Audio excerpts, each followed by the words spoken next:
الحمد لله وكفى والسلام على عباده الذين اصطفى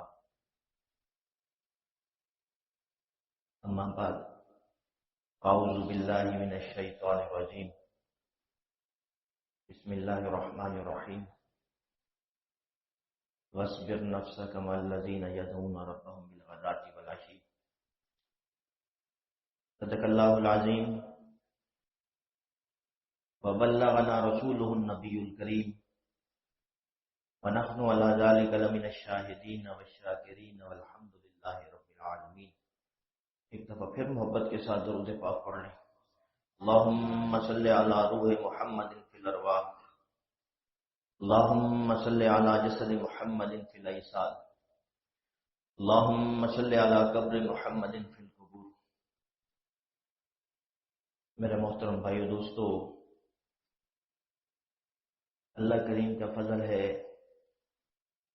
احسان ہے کہ جنہوں نے ہمیں اس مبارک مجلس میں آنے کی توفیق عطا فرمائی۔ اللہ والوں کی صحبت بہت بڑا عمل ہے۔ سیدنا فاروق اعظم رضی اللہ تعالیٰ عنہ اپنے دوستوں کی مجلس میں بیٹھے تھے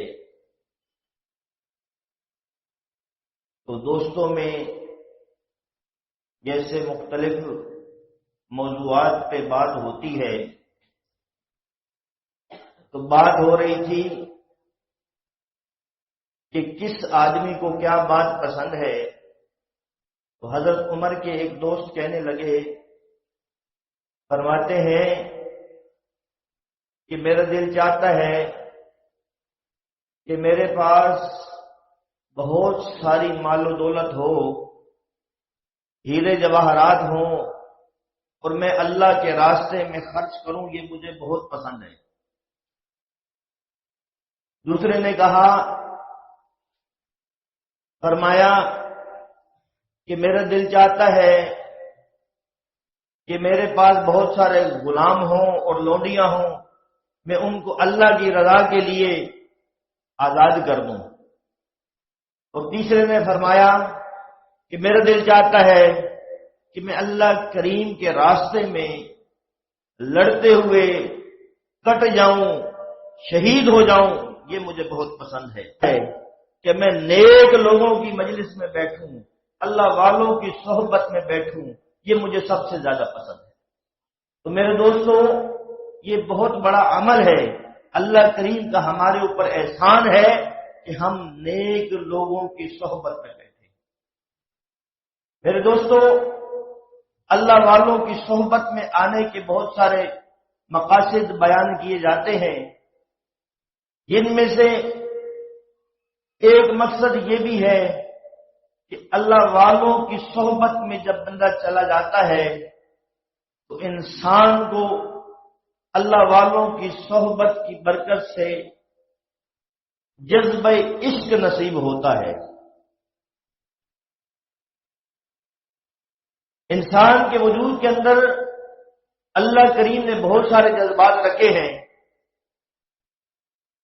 لیکن یہ جو جذبہ محبت ہے، جذبہ محبت یہ سب سے پیارا جذبہ ہے، سب سے پیارا جذبہ ہے جذبہ محبت۔ عشق جو ہے وہ زیادتی محبت کو کہتے ہیں۔ اب ہم نے محبت تو کرنی ہے، ماں سے محبت کرنی ہے، باپ سے محبت کرنی ہے، اولاد سے محبت کرنی ہے، یہ فطری عمل ہے انسان کا، انسان کی فطرت میں شامل ہے کہ اس نے ہر رشتے کے ساتھ محبت کرنی ہے، لیکن زیادتی محبت کا جو تقاضا ہے وہ اللہ کے رسول کے لیے ہے اور اللہ کریم کی ذات کے لیے ہے، یعنی کہ محبت سب سے کرنی ہے، لیکن ان کے ساتھ، نبی علیہ السلام کے ساتھ اور اللہ کریم کی ذات کے ساتھ زیادتی محبت کا تقاضا اور مطالبہ کیا گیا ہے۔ اسی کو صوفیاء کی اصطلاح میں عشق کہتے ہیں، صوفیاء کی اصطلاح میں عشق کہتے ہیں. وہ عشق ایسا پیارا جذبہ ہے، ایسا پیارا جذبہ ہے کہ جب انسان کے اندر یہ جذبہ عشق آ جاتا ہے تو پھر انسان جو ہے، انسان اس کو دین کے اوپر عمل کرنا مشکل نہیں ہوتا. اور یہ جو جذبہ عشق ہے انسان کے اندر جب آ جاتا ہے تو انسان کی جو عقل ہے، عقل چھوٹی رہ جاتی ہے. پھر وہ عقل سے فیصلہ نہیں کرتا، وہ پھر وہ محبت والا جو جذبہ ہے اس سے فیصلہ کرتا ہے. اور اس کے بارے میں نبی کریم علیہ السلام نے حضرت عمر سے پوچھا کہ آپ کو مجھ سے کتنی محبت ہے؟ مفہوم ہے؟ فرمایا کہ اپنی جان کے علاوہ ہر چیز سے زیادہ آپ سے محبت ہے. نبی کریم علیہ السلام نے فرمایا کہ اپنے مقصد میں ابھی تک پیچھے ہو. مفہوم ہے کہ اپنے مقصد میں ابھی تک پیچھے ہو. جب تک اپنی جان سے بھی زیادہ مجھ سے محبت نہیں کرو گے اس وقت تک ایمان مکمل نہیں ہوتا. اس وقت تک ایمان مکمل نہیں ہوتا. ایمان مکمل نہیں. ایمان اس وقت مکمل ہوگا کہ جب اپنی جان سے بھی بڑھ کے نبی علیہ السلام سے محبت کی جائے. اور جب یہ جذبہ عشق انسان کے اندر آ جاتا ہے تو یہ پھر انسان کو بے خوف کر دیتا ہے. انسان کے اندر خوف کا ایک جذبہ بھی موجود ہے، ایک خوف کی کیفیت بھی انسان کے اندر موجود ہے. لیکن جب جذبہ محبت آ جاتا ہے، عشق آ جاتا ہے تو پھر انسان بے خوف ہو جاتا ہے. دنیا کی ہر چیز سے انسان کو عشق جو ہے وہ بے خوف کر دیتا ہے. عشق بے خوف کر دیتا ہے. ایک صحابی رسول تھے حضرت ابو ذر غفاری رضی اللہ تعالیٰ عنہ. ان کو پتا چلا کہ مکہ کے اندر کسی شخص نے نبوت کا اعلان کیا ہے.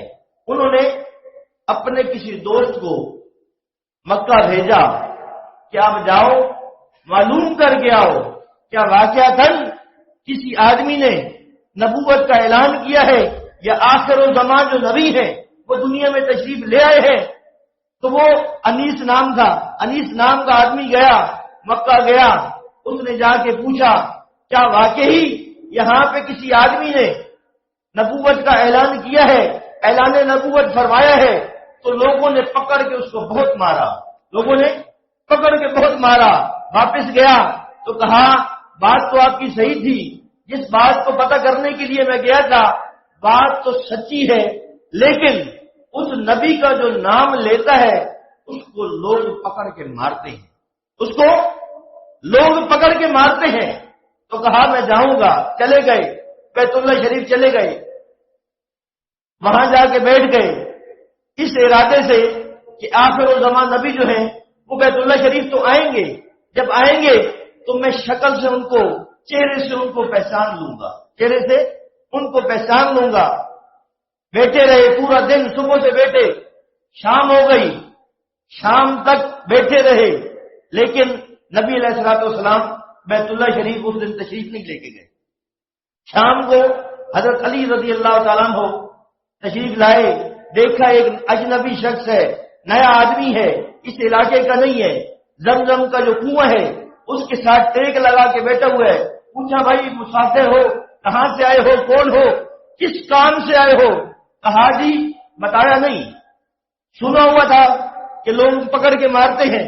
کہا جی میں کسی منزل کی تلاش میں آیا ہوں. پوچھا منزل ملی؟ کہا جی نہیں ملی. بولا پھر بیٹھا ہوں ادھر. کہا میرے ساتھ چلو. گھر لے کے گئے، ان کی مہمان نوازی کی، گھر میں رات سونے کے لیے بستر دیا، کھانا دیا. صبح کہا جا بھائی مسافر ہو، جاؤ اپنی منزل کو ڈھونڈو. سارا دن جا کے بیت اللہ شریف میں بیٹھے رہے، زمزم کے کنویں کے پاس بیٹھے رہے، انتظار میں بیٹھے رہے. نبی علیہ السلام دوسرے دن بھی تشریف نہیں لائے. شام کو پھر حضرت علی رضی اللہ تعالیٰ عنہ تشریف لائے اور پوچھا بھائی منزل ملی ہے آپ کو؟ کہا جی کہ نہیں، منزل نہیں ملی. کہا پھر چلو میرے ساتھ. پھر گھر لے گئے، اکرام کیا. تیسرے دن پھر پورا دن حضرت ابو ذر غفاری رضی اللہ تعالیٰ عنہ بیٹھے رہے، اور اس ڈر کی وجہ سے کہ لوگ پکڑ کے مارتے ہیں، لوگ پکڑ کے مارتے ہیں، نام نہیں لیا اور ادھر ہی بیٹھے رہے، ادھر ہی بیٹھے رہے۔ شام کو جب حضرت علی آئے، پوچھا بھائی آپ کو منزل ملی ہے؟ کہا جی نہیں، آج تیسرا دن ہے، آج بھی نہیں ملی۔ گھر لے کے گئے، پوچھا بھائی آپ کی منزل ہے کیا؟ منزل ہے کیا؟ انہوں نے کہا بس میری کوئی منزل ہے، میں کسی تلاش میں آیا ہوں۔ کس کی تلاش میں آیا ہوں؟ سنا ہے ان کا جو نام لے لوگ پکڑ کے مارتے ہیں، لوگ پکڑ کے مارتے ہیں، اس لیے نہیں بتا رہا۔ حضرت علی رضی اللہ تعالیٰ نے فرمایا کہ اب تجھے کوئی مارے گا نہیں، میں تجھے گارنٹی دیتا ہوں، آپ بتاؤ تو صحیح آپ کی منزل کیا ہے؟ اس نے کہا، فرمایا کہ میں نے سنا ہے کہ یہاں نبی آخر الزمان آ گئے ہیں، تشریف لے آئے ہیں، انہوں نے اعلان نبوت فرما دیا ہے۔ انہوں نے کہا یہ بات تو سچ ہے، یہ بات سچ ہے، آپ رات کو یہاں قیام کریں، میں صبح آپ کو نبی علیہ السلام کے پاس لے جاؤں گا، نبی علیہ السلام کے پاس لے جاؤں گا۔ صبح ہو گئی، صبح حضرت علی رضی اللہ تعالیٰ نے فرمایا کہ میرے ساتھ ساتھ میرے پیچھے پیچھے چلو، میں تجھے نبی آخر الزمان کے پاس لے جاتا ہوں۔ تو جب حضرت علی رضی اللہ تعالیٰ نے نبی علیہ السلام کے صحبت میں، ان کی خدمت میں حاضر ہوئے، حضرت ابو ذر غفاری رضی اللہ تعالیٰ عنہ کو لے کے جب نبی علیہ السلام کے پاس پہنچتے ہیں، تو جب حضرت ابو ذر غفاری رضی اللہ تعالیٰ عنہ نے نبی علیہ السلام کا چہرہ دیکھا، نبی علیہ السلام کا چہرہ دیکھا اور فرمایا علی لگتا یہی ہے یقیناً یہ چہرہ جھوٹے کا نہیں ہو سکتا، واقعتاً یہ آخر الزمان نبی ہیں اور میں ان پہ ایمان لے آتا ہوں، میں ان پہ ایمان لے آتا ہوں۔ نبی علیہ السلام کی صحبت میں گئے، نبی علیہ السلام کی خدمت میں بیٹھے، یا رسول اللہ مجھے بیعت فرمائیں، مجھے ایک بیعت توبہ ہوتی ہے، ایک بیعت ایمان۔ صحابہ کرام جو بیعت کرتے تھے، ایک جو ایمان لاتے تھے اس کو بھی بیعت کہتے تھے، بیعت ایمان۔ تو فرمایا کہ یا رسول اللہ مجھے بیعت فرمائیں، بیعت ہو گئے، ایمان لے آئے، اور نبی علیہ السلام اچھا پانچویں صحابی ہے، پانچویں نمبر پہ نبی علیہ السلام کا جنہوں نے کلمہ پڑھا ہے وہ ابو ذر غفاری رضی اللہ تعالیٰ عنہ ہے۔ کلمہ پڑھ لیا، نبی علیہ السلام نے فرمایا جاؤ اپنے علاقے میں چلے جاؤ، اپنے علاقے میں چلے جاؤ اور اپنے علاقے میں رہو، اس وقت تک واپس نہیں آنا جب تک اسلام کو غلبہ نہ ہو جائے، اس وقت تک اپنے علاقے میں رہنا، اپنے علاقے سے نہیں آنا۔ تو کہا اللہ کے رسول میں اپنے علاقے میں تو جا رہا ہوں، لیکن میرا دل چاہتا ہے کہ میں ایک دفعہ بیت اللہ شریف جاؤں اور وہاں جا کے اللہ کریم کا قرآن شریف کی جا کے تلاوت کروں۔ اس وقت روزے کا حکم نہیں آیا تھا، نماز کا حکم نہیں آیا تھا، ایک عقیدہ توحید تھا، اور دوسرا کلام شریف، کلام اللہ شریف، قرآن شریف کچھ نازل ہو گیا تھا، عقیدہ توحید بھی سیکھ لیا اور قرآن کریم کی کچھ آیات بھی سیکھ لی۔ تو نبی علیہ السلام سے کہنے لگے کہ یا رسول اللہ مجھے اجازت دے میں بیت اللہ شریف جاؤں اور وہاں جا کے قرآن شریف کی تلاوت کروں۔ نبی علیہ السلام نے فرمایا ابو ذر حالات ایسے نہیں ہیں، حالات سازگار نہیں ہیں، تم جا کے قرآن کریم کی تلاوت کرو گے لوگ تمہیں پکڑ کے ماریں گے۔ فرمایا یا رسول اللہ میری چاہت بھی تو یہی ہے کہ لوگ مجھے پکڑیں اور پکڑ کے مجھے ماریں، میں بھی یہی چاہتا ہوں۔ اب سوال یہ ہے کہ جو آدمی اتنا خوف زدہ تھا کہ 3 دن تک آ کے بیت اللہ شریف میں بیٹھا رہتا ہے اور سوال نہیں کرتا، پوچھتا نہیں ہے، اس طرح سے کہ لوگ مجھے پکڑ کے مارے نہیں، لوگ مجھے پکڑ کے مارے نہیں، یہ کون سا جذبہ تھا جو اس آدمی کے اندر چند ہی لمحوں کے اندر یا 1-2 دن کے اندر آ گیا؟ وہ کون سا جذبہ تھا؟ وہ یہی جذبہ تھا، جذبہ عشق تھا جو ان کے اندر آیا، اور انہوں نے کہا یا رسول اللہ مجھے اجازت دیں کہ میں بیت اللہ شریف جاؤں اور لوگوں کے سامنے اپنے ایمان کا اعلان کروں، اپنے ایمان کا بتاؤں اور قرآن کی تلاوت کروں۔ نبی علیہ السلام نے اجازت دے دی، وہ گئے اور وہاں جا کے بیت اللہ شریف کے سامنے کھڑے ہو کے سورہ یاسین شریف کی تلاوت کی۔ لوگوں نے پکڑا اور پکڑ کے مارا، لوگوں نے پکڑ کے مارا۔ پھر شام کو حضرت عباس رضی اللہ تعالیٰ عنہ وہاں پہ آئے اور ان کو چھڑایا اور کہا اس کو نہ مارو، اگر تم نے اس کو مار دیا تو ان کے علاقے کے ساتھ، ان کے قبیلے والوں کے ساتھ، ان کے ملک کے ساتھ ہماری تجارت وابستہ ہے، اگر اس کو کچھ ہو گیا تو ان کے ساتھ ہماری تجارت بند ہو جائے گی، ہمارا جو کھانے پینے کا سامان وہاں سے آتا ہے وہ سارا بند ہو جائے گا۔ تو حضرت عباس رضی اللہ تعالیٰ نے چھڑایا اور نبی علیہ السلام کی خدمت میں ان کو دوبارہ بھیجا۔ نبی علیہ السلام نے خود ان کی مرہم پٹی کی، ان کو پتھر گرم کر کے ٹکور کیا۔ صبح ہوئی، کہا یا رسول اللہ دل چاہتا ہے ایک دفعہ پھر آپ مجھے اجازت دیں، میں پھر جاؤں اور پھر جا کے دوبارہ جا کے قرآن ان لوگوں کے سامنے پڑھوں۔ تو نبی علیہ السلام نے اجازت دے دی۔ دوسری دن پھر گئے اور دوسرے دن پھر قرآن پاک کی تلاوت کی، پھر لوگوں نے پکڑ کے مارا۔ تیسرے دن پھر گئے، پھر مار کھائی۔ یہ وہ جذبہ عشق تھا، یہ وہ جذبہ عشق تھا۔ عشق آ گیا، اب ان کو دنیا کی جو ہے خوف اللہ کریم نے ان کے دل سے نکال دیا۔ اللہ کریم نے قرآن پاک میں فرمایا نا الا ان اولیاء اللہ لا خوف علیہم ولا هم یحزنون، یہ جو اللہ کے ولی ہوتے ہیں ان کو خوف نہیں ہوتا۔ سب سے پہلا انعام اللہ کریم اپنے دوستوں کو یہ دیتے ہیں کہ وہ دنیا سے ان کو بے خوف فرما دیتے ہیں، بے خوف فرما دیتے ہیں۔ تو یہ جذبہ عشق ہے، جس کے اندر آ جائے اس کو بے خوف کر دیتا ہے۔ حضرت بلال حبشی رضی اللہ تعالیٰ عنہ جب تک مسلمان نہیں ہوئے تھے، ایمان نہیں لائے تھے، حالت ان کی یہ تھی کہ امیہ کے بچے جو تھے وہ حضرت بلال کی گردن کے اندر رسی ڈال کے جانوروں کی طرح ان کو گھسیٹتے تھے، لے کے جاتے تھے، لیکن حضرت بلال ان کو اپنی زبان حال سے کچھ بھی نہیں کہتے تھے، جیسے وہ کہتے تھے وہ کرتے رہتے تھے، جس طرح وہ کہتے تھے کرتے تھے۔ بچے تو حضرت بلال خاموش رہتے تھے، لیکن جب سینے کے اندر ایمان آ گیا، جذبہ عشق آ گیا، پھر امیہ ظلم اور ستم کے پہاڑ ان پہ توڑتا تھا، گرم تپتی ریت کے اوپر لٹا دیتا تھا، اوپر پتھر رکھ دیتا تھا، لیکن سیدنا بلال رضی اللہ تعالیٰ عنہ کی زبان سے ایک ہی الفاظ نکلتے تھے، اللہ احد، اللہ ایک ہے، اللہ ایک ہے۔ تو یہ جو عشق کی دولت ہے، یہ جو عشق ہے، یہ آدمی کو بے خوف کر دیتا ہے، بندے کو بے خوف کر دیتا ہے، بندے کو بے خوف کر دیتا ہے۔ جب بندے کے اندر عشق، اچھا یہ عشق آتا کہاں سے ہے؟ یہ عشق کہاں سے آتا ہے؟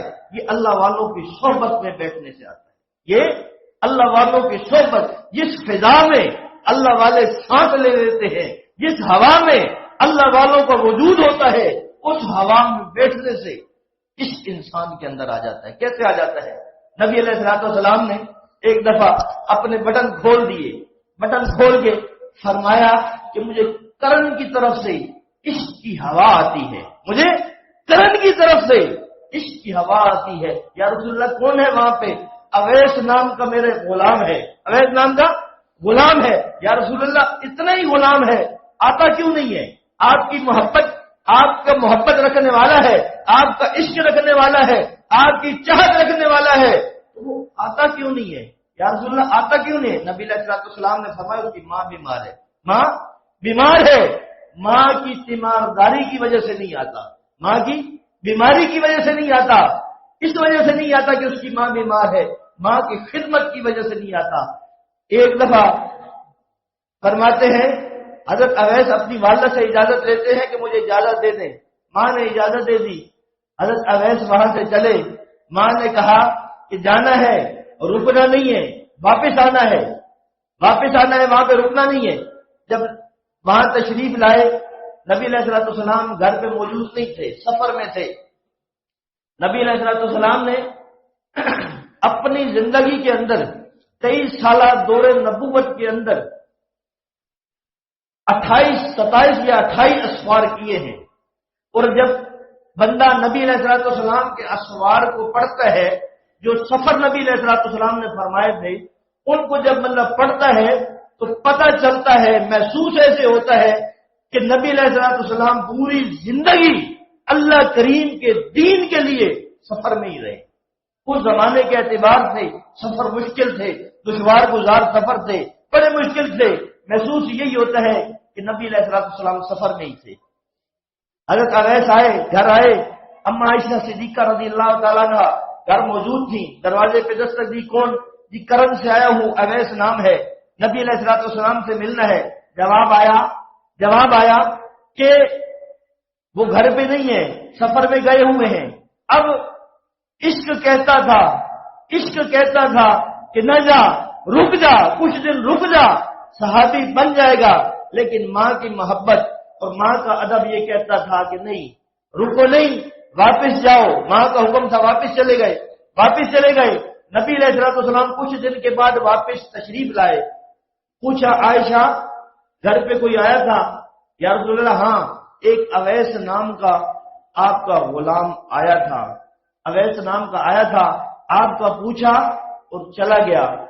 پھر سیدہ کائنات طیبہ طاہرہ ام المومنین سیدہ عائشہ سلام اللہ علیہا فرماتی ہے یا رسول اللہ پہلے بھی غلام آتے ہیں، پہلے بھی لوگ آپ کی صحبت میں آتے ہیں، آپ کا پوچھنے کے لیے آتے ہیں، اتنی اجلت کے ساتھ آپ نے کبھی کسی غلام کا نہیں پوچھا، آج پوچھنے کی وجہ کیا ہے؟ فرمایا عائشہ جس جگہ پہ میرا یہ غلام کھڑا رہا ہے، جس جگہ پہ اویس کے قدم لگے ہیں، اللہ کریم کی طرف سے انوارات وہاں پہ برس رہے ہیں۔ تو میرے دوستو، حضرت اویس نبی علیہ الصلوۃ والسلام نے فرمایا قرن کی طرف سے مجھے عشق کی ہوا آتی ہے، قرن کی طرف سے مجھے عشق کی ہوا آتی ہے۔ تو جس فضا کے اندر، جس ہوا کے اندر اللہ والے رہتے ہیں، اس ہوا کے اندر اور اس فضا کے اندر بھی عشق ہوتا ہے۔ ایک اللہ والے تھے، وہ اپنے شیخ کے شہر کے پاس سے گزر رہے تھے، جس شہر میں ان کے شیخ مدفن تھے، وہاں سے گزر رہے تھے تو کہا کہ گاڑی کی جو کھڑکی ہے، گاڑی کے جو شیشے ہیں ان کو کھول دو، مجھے لگتا ہے کہ میرے مرشد کا شہر آ گیا ہے، میرے شیخ کا شہر آ گیا ہے، مجھے عشق کی ہوا آ رہی ہے، مجھے عشق کی ہوا آ جاتی ہے۔ یہ ہوا، لوگ سوال کرتے ہیں نا کہ ہوا میں عشق کیسے ہوتا ہے، لوگ سوال کرتے ہیں ہوا میں عشق کیسے آ جاتا ہے۔ تو جیسے وہ ڈاکٹر کہتا ہے نا ٹی بی والا مریض ہو تو بھائی منہ کے آگے رومال رکھو، لوگوں کو ٹی بی نہ لگ جائے، جیسے یہ کورونا والی وبا پھیلی تھی، لوگ کہتے تھے، ڈاکٹر کہتے تھے کہ بھائی SOPs کا خیال رکھنا، دور رہنا، کورونا نہ لگ جائے۔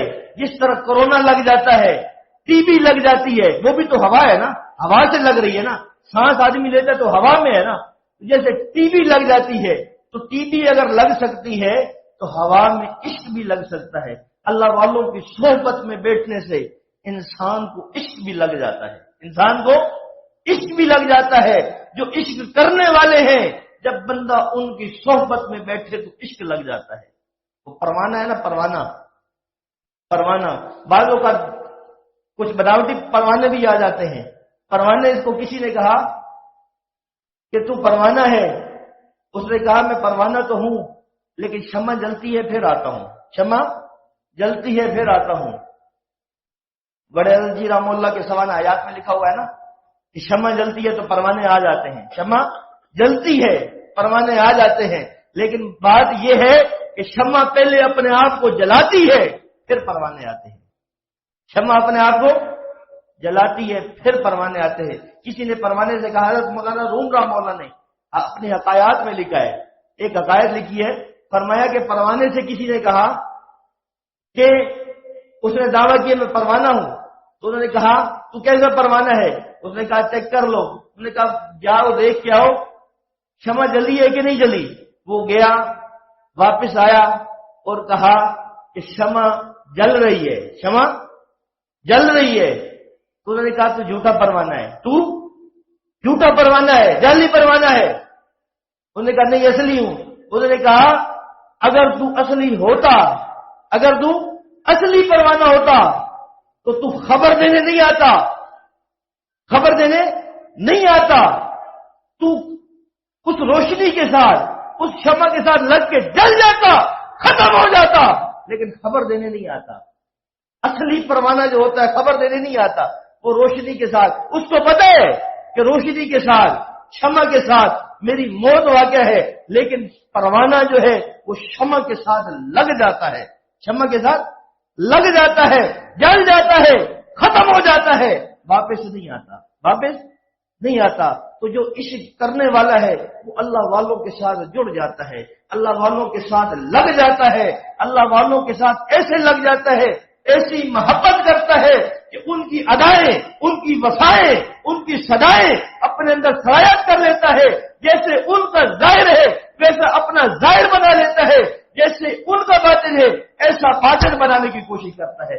ظاہر جب بندہ بنا لیتا ہے اللہ اس کی برکت سے انسان کے باطن کو بھی سنوار دیتا ہے۔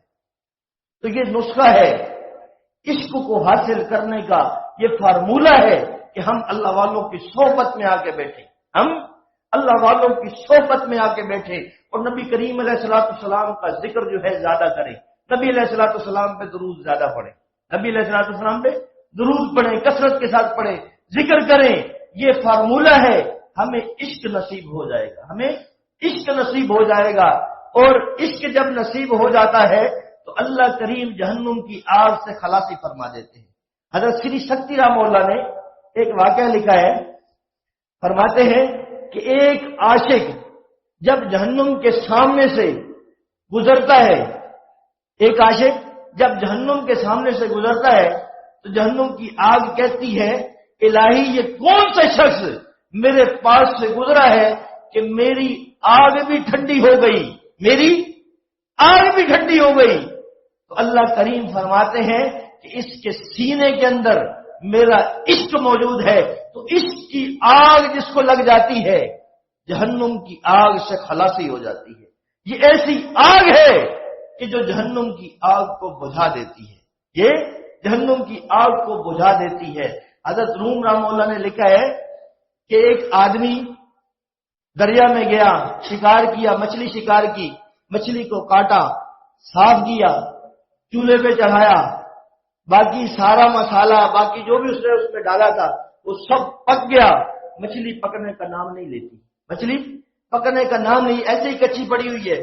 دوبارہ پھر آگ جلائی، بیٹھا رہا، انتظار کرتا رہا، مچھلی نہ پکی۔ وہاں اس علاقے کے اندر کوئی صاحب حال اللہ والے تھے، ان کی صحبت میں گیا، کہا جی اے اللہ کے ولی، اے اللہ کے دوست، سمجھ نہیں آ رہی کہ یہ مچھلی پکتی کیوں نہیں ہے، یہ مچھلی پکتی کیوں نہیں ہے، آگ اس پہ اثر کیوں نہیں کرتی۔ کہا وہ اللہ والے تھے، انہوں نے دیکھا، توجہ فرمائی اور فرمایا کہ اس دریا کے اندر کچھ اللہ والے سفر کر رہے تھے اور زبان حال سے وہ درود شریف پڑھ رہے تھے، زبان حال سے درود شریف پڑھ رہے تھے، اور یہ مچھلی اس کشتی کے ساتھ ساتھ چلتی رہی اور درود شریف سنتی رہی۔ اس نے درود شریف سن لیا ہے، اب اس پہ آگ اثر نہیں کرتی۔ تو حضرت روم رحمہ اللہ فرماتے ہیں کہ جس مچھلی نے درود شریف سنا ہے اس پہ جہنم کی آگ اثر نہیں کرتی، اور جو درود شریف پڑھتا ہے اس پہ کیسے اثر کر سکتی ہے، اس پہ آگ اثر کیسے کر سکتی ہے۔ درود شریف کثرت سے پڑھنے سے اللہ کے نبی سے محبت نہیں عشق ہو جاتا ہے، اللہ کے نبی سے عشق ہو جاتا ہے۔ حضرت معین الدین چشتی اجمیری رحمہ اللہ سے کسی نے سوال کیا کہ ہم درود شریف پڑھتے ہیں، پتہ نہیں قبول ہوتا ہے یا نہیں ہوتا، دربار رسالت میں ہمارا درود شریف پیش ہوتا ہے، پتہ نہیں قبول ہوتا ہے یا نہیں ہوتا۔ تو حضرت نے فرمایا 3 کام کر لو، 3 کام، کتنے؟ 3 کام کر لو۔ ایک، 5 وقت نماز پڑھو، 5 وقت نماز پڑھو۔ دوسرا، کبیرہ گناہوں سے بچتے رہو۔ اور تیسرا فرمایا کہ سائل کوئی آئے تو اس کو خالی ہاتھ نہ بھیجو، کوئی سائل آئے، سوالی آئے تو اس کو خالی ہاتھ نہ بھیجو۔ جو آدمی یہ 3 کام کرتا ہے تو حضرت معین الدین فرماتے ہیں وہ دنیا کی جس کونے سے بھی درود شریف پڑھے گا اس کا درود شریف قبول ہوگا، اس کا درود شریف قبول ہوگا۔ تو درود شریف پڑھنے سے بھی جو ہے نبی علیہ الصلوۃ والسلام کو قرب نصیب ہوتا ہے، نبی علیہ الصلوۃ والسلام سے محبت انسان کو نصیب ہوتی ہے۔ تو میرے دوستو، یہ جو جذبہ عشق ہے یہ نبی علیہ الصلوۃ والسلام کے ذکر سے، نبی علیہ الصلوۃ والسلام کے تذکرے سے بھی ملتا ہے، اور اللہ والوں کی صحبت سے بھی ملتا ہے، اور درود شریف پڑھنے سے بھی ملتا ہے۔ ایک اللہ والے تھے نظام الدین اولیاء رحمہ اللہ، بہت بڑے اللہ والے تھے۔ بہت بڑے مشائخ تھے، ان کی موت کیسے ہوئی؟ ان کی موت ایسے ہوئی کہ ایک شاعر تھے، انہوں نے شعر پڑھا،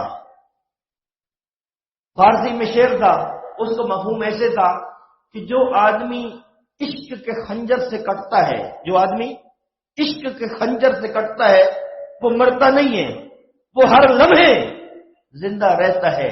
یعنی کہ جس کے سینے کے اندر عشق ہوتا ہے وہ ظاہری طور پہ مر بھی جائے لیکن باطنی طور پہ زندہ رہتا ہے۔ تو حضرت پہ وجد آ گیا، وجد کی کیفیت فرمایا دوبارہ پڑھو، اس نے دوبارہ پڑھا، تیسری دفعہ پھر حضرت بے ہوش ہو گئے، بے ہوشی کی حالت میں 3 دن تک بے ہوش رہے، اور اسی بے ہوشی کی حالت میں وہ دنیا فانی سے دنیا بقا کی طرف چلے گئے، دنیا فانی سے آخرت کی طرف، بقا کی طرف جو ہے وہ چلے گئے۔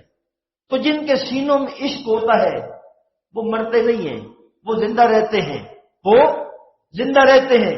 اللہ والے جو ہوتے ہیں، جو ان کے ساتھ لگ جاتے ہیں، اللہ والے جب تک دنیا میں موجود ہوتے ہیں لوگوں کو فیض یاب کرتے رہتے ہیں، لوگوں کو فیض یاب کرتے رہتے ہیں، لیکن دنیا سے چلے جاتے ہیں، اللہ کریم ان کی طاقت کو ڈبل کر دیتے ہیں، وہ دنیا سے جانے کے بعد بھی لوگوں کو فیض یاب کرتے ہیں۔ جو آدمی اللہ والوں کے پاس چلا جاتا ہے، اللہ والوں کی صحبت میں تو کتا چلا گیا، اصحاب کہف کا کتا چلا گیا، اللہ کریم نے اس کو بھی خالی ہاتھ نہیں بھیجا۔ تو جو انسان اللہ والوں کی صحبت میں بیٹھے گا اللہ کریم اس کو کتنا نوازیں گے، اس کو کتنا نوازیں گے۔ جو انسان اللہ والوں کی صحبت، اللہ والوں کے در پہ جو آتا ہے، اللہ والے سخی ہوتے ہیں، اللہ والے شفیق ہوتے ہیں، کسی کو خالی روانہ نہیں کرتے، خالی روانہ نہیں کرتے۔ حضرت علی حجویری رحمہ اللہ جیسا شیخ ہو دینے والا، اور حضرت معین الدین چشتی اجمیری رحمہ اللہ جیسا مرید ہو اور آ کے بیٹھ جائے، اور جب اب وقت پورا ہو جائے جانے لگے تو پھر وہ زبان حال سے یہ کہتا ہے، گنج بخش فیض عالم مظہر نور خدا نہ کہ سارا پیر کامل رہنما۔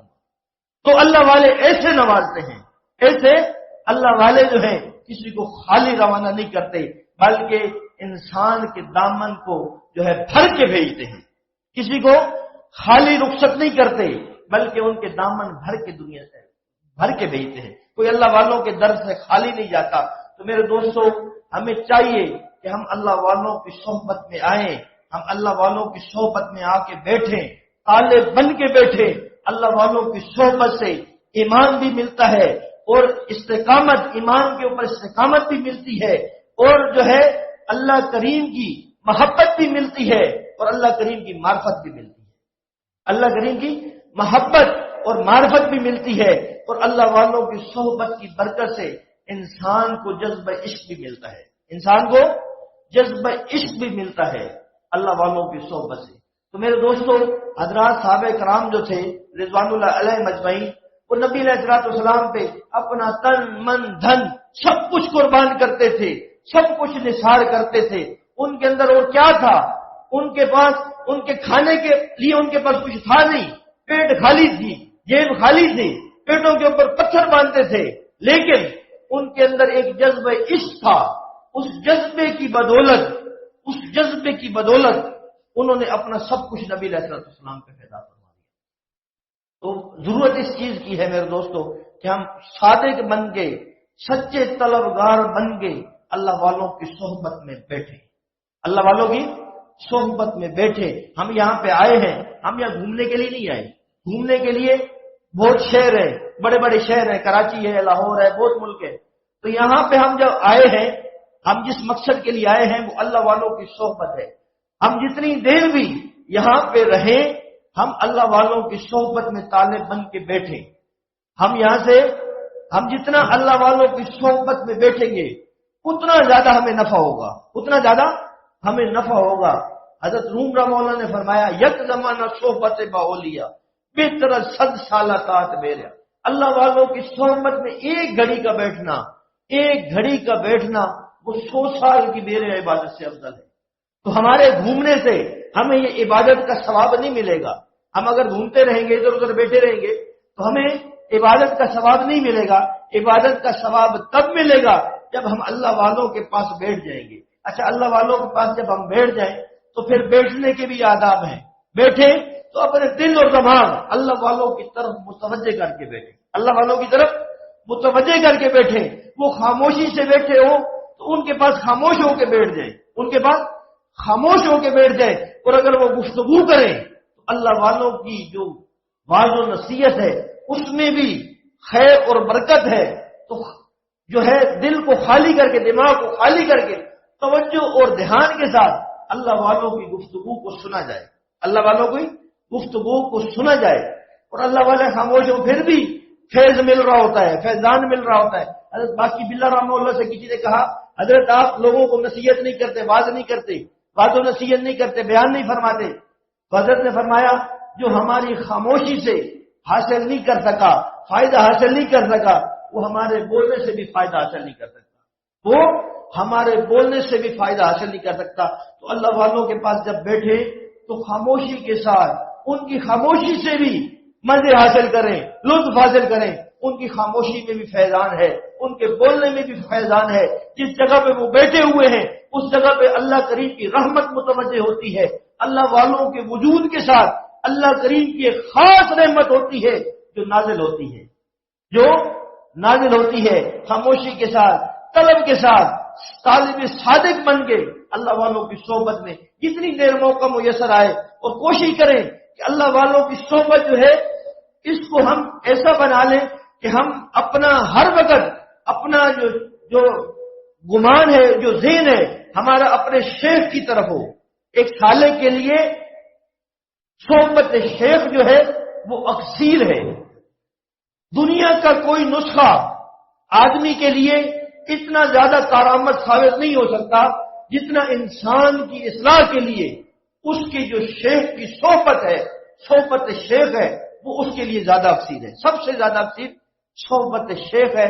اپنے شیخ کی طرف توجہ، جب تک بیٹھے اس وقت تک توجہ رکھیں، اور جیسے جب چلے جائیں تو پھر بھی تصور شیخ رکھیں۔ اپنے معمولات کے لیے بیٹھیں تو تصور کر لیں، اپنے شیخ کا تصور کر کے بیٹھیں، اس سے فائدہ زیادہ ہوگا، اس سے نفع زیادہ ملے گا۔ مراقبے کے اندر بیٹھیں، ذکر اذکار کے اندر بیٹھیں، کوئی بھی معمول کرنے کے لیے بیٹھیں تو توجہ اپنے شیخ کی طرف کر دیں۔ اس سے جو ہے اللہ کریم کی رحمت زیادہ متوجہ ہوتی ہے، اس سے اللہ کریم کی رحمت زیادہ متوجہ ہوتی ہے۔ اللہ کریم کہنے سننے سے زیادہ عمل والا بنائے، ملک رعیت سب کی حفاظت فرما کے درجات والے راستے پہ چلائے۔ وآخر دعوانا